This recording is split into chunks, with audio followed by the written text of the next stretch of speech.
لە ناوەڕاستی وەرزی بەهار کاتێک کە شوهەوای ناوچە کوێستانیەکان بەرەو گەرم بوون دەچێت بەرهەمە شیرەمەنیەکان بەتایبەت پەنیر لە پێستە یاخود دەبەی پلاستیکی دەنرێت بۆ ئەوەی لە تێکچوون بپارێزرێت. یەکێک لەو شوێنانەی لە دێرزەمانەوە هاونیشتیمانیان پەنیری تێدا لە وەرزی گەرما دەپارێزن کونەپێستەیە کە ئەشکەوتێکە لە بناری چیای کۆدۆی سنووری قەزای چۆمان. هەموو ساڵە کۆکوونەریتش ساڵانەی خەڵکیم دەبەرە لە وەرزی بەهاردا پەنیر لە کۆسەرەکانی ناوچەکە ئەکڕین، لە کۆتایی مانجی بەهاردا دەهین بۆ کونەپیست، هەروەکو بە شازەکەی بینیتان لێرەدا لە کونەپیست دانین و تاکو پاییزێ. لە وەرزی بەهاردا کیلۆی پەنیر نرخەکەی 6,000 دینارە، چونکە هەم بەرهەمەکە زۆرە و هەمیش هەڵگرتن و پاراستنی لە خراپبوون کارێکی ئاسان نییە. بۆیە لە وەرزەی ساڵدا بە سەدان پێستە پەنیر خراونەتە ئەو کونەپێستەوە.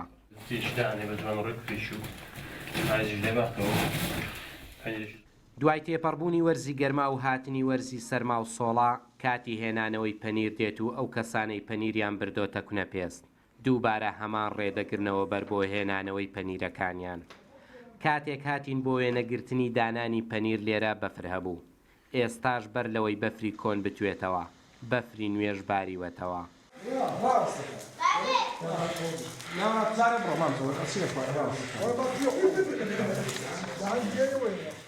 گەیشتن بە کونەپێستە کارێکی سەختە، هەموو کەس ناتوانێت بگاتە ناو ئەشکەوتەکە، چونکە دەبێت لە ڕێگەی پەتەوە خۆت و پێستە پەنیرەکەت بە بەرزایی نزیکەی 6 مەتر بچیتە خوارەوە.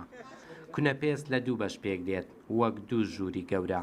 بەکندی زەلام دێتە خوارێ، لەوێش دێتە ئێران. ئێرە تامان لەو پیستی گەورەیە گچکان هەمووس نەخوارێ ئی گەورە لێرە دانرێ و داروشتە هەموو خەڵکی نایەتی لێرە پیستی گەورە لێرە بەزێ دێڵن. کونەک ئەوە تا ئەلێرانە کونی دووەمە ئەوە بەس کونەکی گچکەیە پیستی گەورە دێرە دەناچتە خوارێ، پیستی گەورەکان لێردان ئی گچکەش لێرە ئەبنە خوارێ. جا ئەگەر پێی خۆشە با بچین لەو کونێ بچینە خوارێ بینین.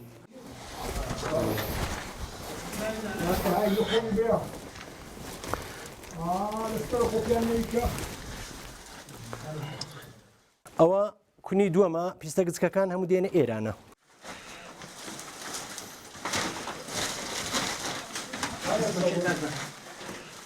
هەتا لە سەرێش لە ئاخریش ها پیستیاندانێ ها پیست لە چێ لە سەرێ.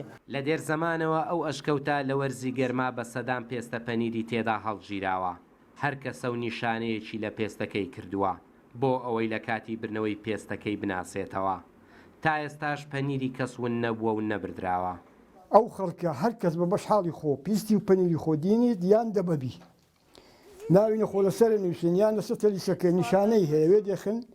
بەهاران مانجی 5 زیرین لێرە دانی تقریبا مانجی 5 مانجی 11 6 مانگەکە ئەو پەنیر لێرە ئەمینتەوە کەس بەشەرە دەست ناکاتە ئی بەشەرەکی بە ئارامی نەمزانی هەتا ئێستاکە بەشەرەکی پەنیری کەس دزیبی ئەو پەنیرە کوی دائەنەی لە بەهاری هەتا کوپایزێ ناگۆڕی خەرە نابی ئەبەت وەختی لێ ئەیبەیەوە هەر وەکو بەهارەیە.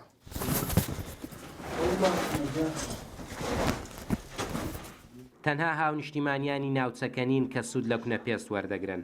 پەنیرەکەشی لە بازاڕەکاندا نرخەکەی دوو بەرابەری ئەو پەنیرانن کە ناوی مارکەی جیهانیان بەسەرەوەیە. کونەپێستی کۆدۆ کە لە منطقەی باڵەکایەتی تەنها خەڵکی باڵەکایەتی سوودی لێ نەبینەوە، خەڵکی پشدەر و بیتوێن و سۆران ڕواندز سوودیان لێبینیوە.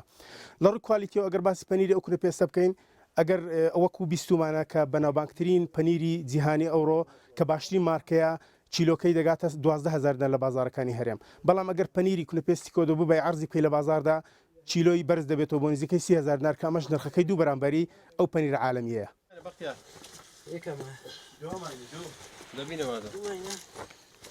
ئەو بەرووبوومە شیرەمەنیانەی لێرەوە دەکەونە بازار نایەبترینیانن لە کاتێکدا کەمترین خەرجیان لێکراوە، چونکە ئەم ساردخانە سروشتیا پێویستی نە بە پاسەوان و نە بە کارەبا هەیە.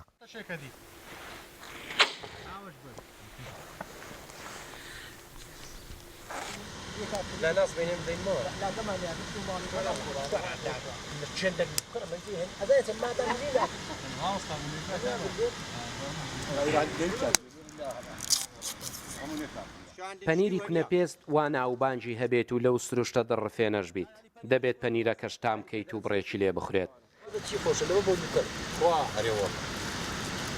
بەخوای نانی بەدارە هەموو شتێک بەغاز و ماڵی خۆش. لە دێر زمانی شەوە وانەریت بووە کە بەر لە برنەوەی پەنیرەکە بۆ ماڵ و خستنە بازاڕی ژەمێک لە نزیک کونە پێستە بخورێت. بەختیار قادر ڕوودا و دەڤەری باڵەکە.